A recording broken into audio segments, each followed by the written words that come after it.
देखती रहूं, सुख दुख संग संग में सहूं, उम्र भर तुम्हें देखती रहूं,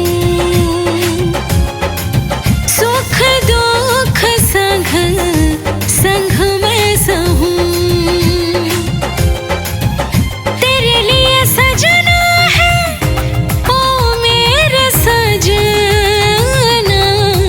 खन के चूड़ी खन के कंगना, मेरा चांद आया मेरे अंगना। खन के चूड़ी खन के कंगना, मेरा चांद आया मेरे अंगना।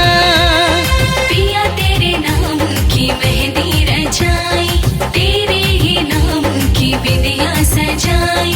पिया तेरे नाम की मेहंदी रचाई, तेरे ही नाम की बिंदिया सजाई।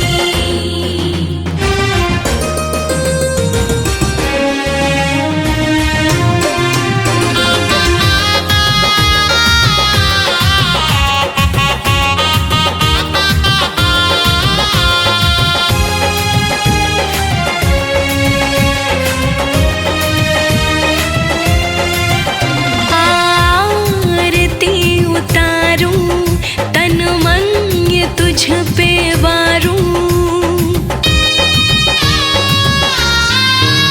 आरती उतारूं, तन मन ये तुझ पे वारूं। पलकों में तुम्हें बैठा के पल पल पिया निहारूं, कि होके अलग रहे पाऊंगी अब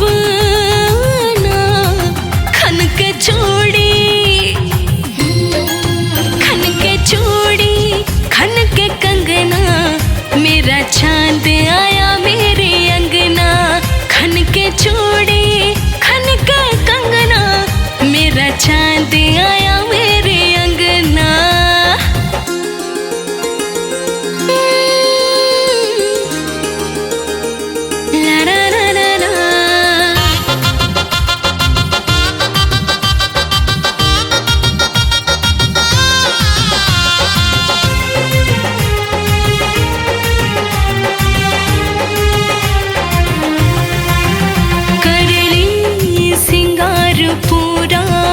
गजरा से महके जूड़ा,